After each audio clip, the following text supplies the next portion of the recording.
এই বড় ভাষা তো বুর্বক বানাইছে আমার জাতিকে সালা আমি একদম মানে অসমীয়া ভাষা নিচিনা রিকগনাইজ পাইছে বেংগলী নিচিনা হিন্দী নিচিনা অল ইণ্ডিয়া ইণ্ডিয়ান লেংগুৱেজ হিচাপে ৰিকগনাইজ পাইছে এইটোকে অসমত আহি পেলাই যি গান গাই আছে বৰ ভাষাটো ছেকেণ্ড লেংগুৱেজ ছেকেণ্ড থাৰ্ড ভাষা ইণ্ডিয়ান লেংগুৱেজ जोङो रिकगनाइज होबाय बिदिसोदा बे समावनो बे आदिबासि सानथालिफोराबो जादों मालाय बिजनेस फालन खालामगासिनो मिथिबाय जोंनि भाषाया असमिया भाषा मणिपुरी भाषा बेंगली भाषा हिंदी भाषा गुजराती मालायालम बेफोरबायदि अल इन्डिया हिसाबै रिकगनाइज होबाय बेनो बिराद गिदिर बिटिसि सुक्तिनि देरसिन एसेम्बलिआ बे मोनसे हौवानानै सृष्टि खालामो बेखौदि बोरै जादों आगोलाव मोनोमोन मा बिटिसि सुक्तिनि सिगां देनाय देनाय खोन्थानाय सोर पिएइचडि लादों बर'आव खोन्थानाय आंनो मालाय बिदि थगायो मानसिखौ आरो जोंनाव बेखौनो जि मोसानो आबसु बुंनायखौ बिराद थगाय बे आबसु जेदा बिराद जाहाथे थगाय सेस बर' रावा 2003 नि एकर्डनि गेजेरजों 87 जायगा मोनबाय भारतनि 22टा लेंगुवेजनि रिकगनाइज लेंगुवेज हिसाबै मर्यादा मोनबाय बिनि आन्दोआव दुलाराय बर' फरायसा आफाद बर' थुनलाइ आफाद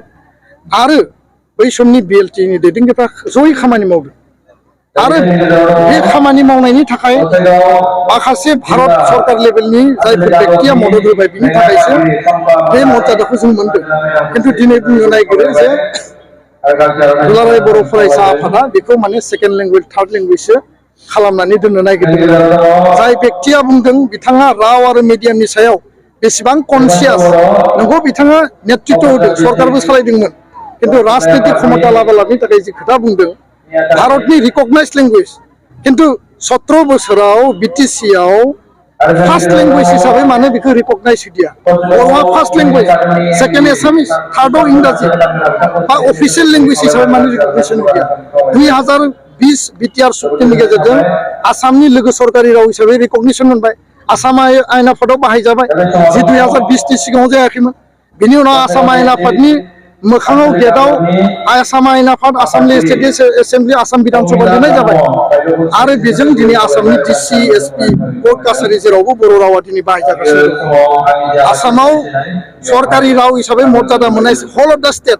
नट इन पार्टिकुलार सब डिभिजन नट इन पार्टिकुलार डिस्ट्रिक्ट बे बाथ्राखौ बिथाङा गनायो ना गनायाबा बे बाथ्राखौ बिथाङा मिथिना मिथिया बेखायनो बिथाङा जि मोनसे फेलार जादोंमोन रिकगनाइज लेंगुवेज हिसाबै बिथाङा गौरब खालामदों जोंबो गौरब खालामो खिन्थु नोंथांनि सरकारनि समाव 17 बोसोराव बर' रावा आसामनि सरकारि राव हिसाबै मानो मर्यादा मोनदिया काउन्सिलनि मुरब्बि जानानै नोंथाङा मानो बै समाव मर्यादा होदिया आरो दिनै बुङो जे एबसुआ माने बिटिसि सुक्तियाव सापर्ट होआखैमोन बे एकर्डआव बिएलटिआ आर्म्स रेगुलेसननि मेन टीम हिसाबै बिएलटिनि बारग' दैदेनगिरिफोरखौ जोङो मर्यादा होयो बिथांमोना जोंनि जोहोलाव खिन्थु बाथ्राया जाहैबाय जे गणतान्त्रिक आन्दलन राजा लामा रेल लामा आन्दलनखौ नेतृत्व होनाय एकर्डनि एमअएसनिफ्राय लानानै गासै बै समनि एबसुनि दैदेनगिरि आरो दिल्लीयाव जाय पार्लियामेन्टारियान दंमोन सानसुमा खुंगुर बसुमतारी उजित ब्रह्म आरो गोबां दैदेनगिरि बिथांमोननि इन्जिनियार एबसुनि इन्जिनियारनि थाखायसो दिनै बे एकर्डआ 100% साक्सेस जादों आरो एबसुआ खोथाया एकमतमोन जे एकर्डखौ बिएलटिआ साइन खालामगोन एबसुआ आलादा रायजोनि थाखाय आन्दलन खालामदों बेखायसो बेयाव सहि होनाया जायाखैमोन बेखौ दिनै रायजोनि सिगाङाव क्षमतानि थाखाय फोलानानै दिनै खोथा बुंबाय थादों आरो बेनि गेजेरावनो माने एबसुखौ मेलाइन खालामनो नागिरनाय जाय दैदेनगिरिफ्रा दिनै बै समनि एबसुनि नेतामोन बे दैदेनगिरिफ्रा दिनै गावसोरनि हान्जायाव दं दा जोंहा हान्जाजों दैदेनगिरिजों बे माने बेयाव कन्ट्राडिक्सन गैया खिन्थु खोथाखौ जिहेतु आसि दिन्थिनानै बुंदों जोंबो रिप्लाइ होनो बाध्य जादों दा बेखायनो बै दैदेनगिरिनियाव सों नोंथाङा जाय बै समनि एबसुनि दैदेनगिरिमोन नोंथांनि हान्जायाव जाय दङ बेयाव सों आरो बेखौ लानानै नोंथाङा स्पष्टीकरण होबानो जाबाय दा बेखायनो बेफोरबायदि खोथाफोरखौ बुंनानै समाजाव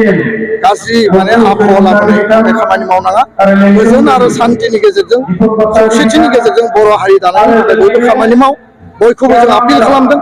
आरो जों रावबो नङा जों बयबो बिदा फंबाय जयै जों हारिनि सार्थ'आव जों आवगायलांनो